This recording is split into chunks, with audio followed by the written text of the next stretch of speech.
गत वर्षाच्या तुलनेत 1.5 टीएमसी पाणीसाठा अधिक असला तरी सुद्धा तालुक्यात पाणी टंचाईच्या झळा जाणवत आहेत। तालुक्यातील 49 पाझर तलावांपैकी 22 पाझर तलाव हे कोरडे पडलेत, त्यामुळे धरणातून पाणी सोडण्याची मागणी केली जाते आहे।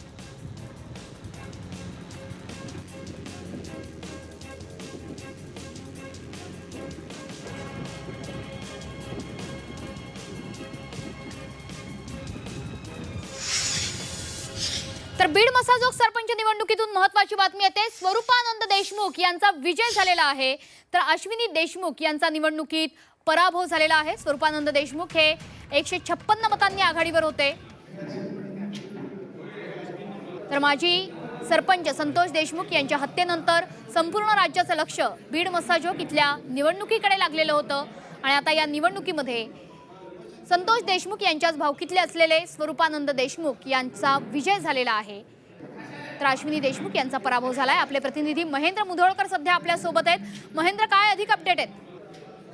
भावनिक पद्धतीनं जर पाहिलं गेलं तर हे निवडणूक झालेली होती। संतोष देशमुख यांच्या हत्येनंतर ही जागा जी आहे ते रिक्त होते आणि त्यानंतर मात्र पोटनिवडणूक कार्यक्रम जो आहे तो जारी झालेला होता आणि काल अत्यंत खेळीमेळीच्या वातावरणात, भावनिक वातावरणामध्ये खरं तर मतदान प्रक्रिया पार पडली। सगळ्यांना वाटत होतं की अश्विनी देशमुख यांच्या पाठीशी संबंध गावकरी, ग्रामस्थ, मतदार राहतील अशी अपेक्षा होती। सुरुवातीला जर बघितलं गेलं तर ही निवडणूक बिनविरोध पार पडेल अशी आशंका असताना त्यांच्याच भावकीतला जो व्यक्ती आहे स्वरूपानंद देशमुख यांनी लोकशाही पद्धतीने अर्ज भरलेला आहे। मात्र आता धक्कादायक निकाल जो तो आहे तो हाती आलेला आहे। 114 मतांनी स्वरूपानंद देशमुख यांचा विजय झालेला आहे। सकाळपासून जर बघितलं तर गावामध्ये जो वातावरण होता अश्विनी देशमुख यांच्या बाजूचं हे सगळं वातावरण होता। संपूर्ण राज्यातून संतोष देशमुख यांच्या हत्येनंतर हळहळ व्यक्त करण्यात येत होती आणि मात्र आता जर निकाल बघितलं तर मसाजोगचे जे ग्रामस्थ आहेत, मसाजोगचे जे मतदार आहेत ते कुठेतरी आता स्वरूपानंद देशमुख यांच्या पाठीशी असल्याचं आता तरी आपल्याला स्पष्टपणे पाहायला मिळतंय। त्यामुळे दिवंगत संतोष देशमुख यांच्या पत्नीचा पराभव झालेला आहे, अश्विनी देशमुख यांचा पराभव झालाय, तर त्यांच्याच भावकीतल्या असणाऱ्या स्वरूपानंद देशमुख यांचा मात्र विजय झालाय। जवळपास 114 मतांनी हा विजय झाल्याचं समजतंय। बीड मसाजोग सरपंच निवडणुकीकडे सर्वांचं लक्ष लागून राहिलेलं होतं। संतोष देशमुख यांच्या हत्येनंतर राज्यातलं राजकारण सुद्धा ढवळून निघालेलं होतं। ज्या पद्धतीने निर्घृणपणे ही हत्या झाली होती त्यानंतर अनेक प्रश्न उपस्थित झालेले होते।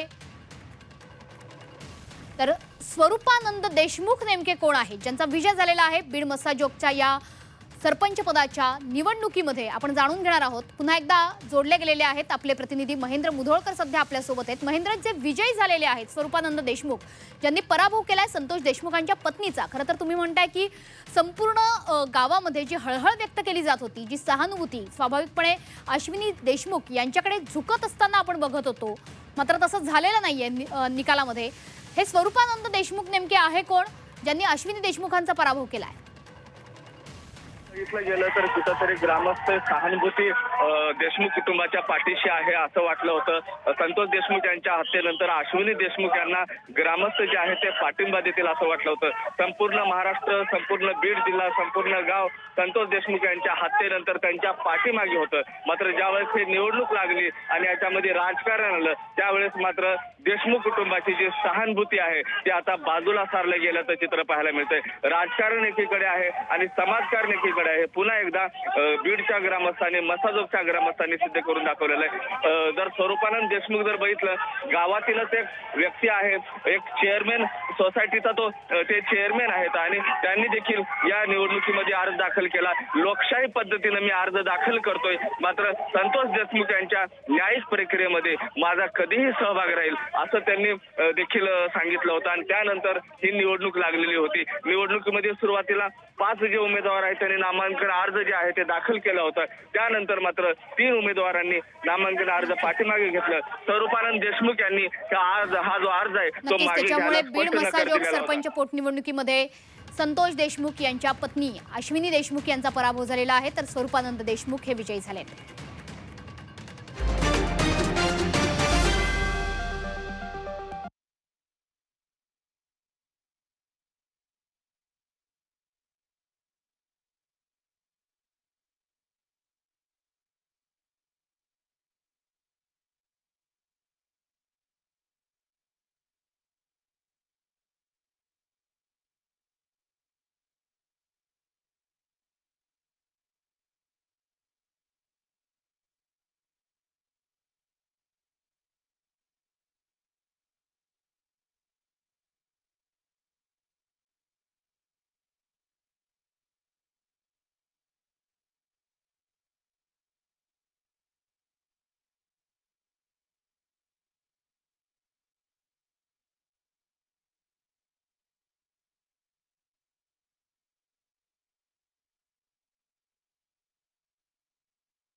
पश्चिम बंगालमध्ये दीदी की मोदी,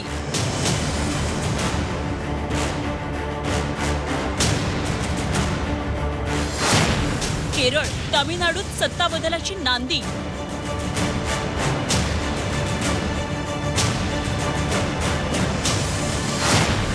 बारामतीत सुनेत्रा पवारांना बहुमत किती,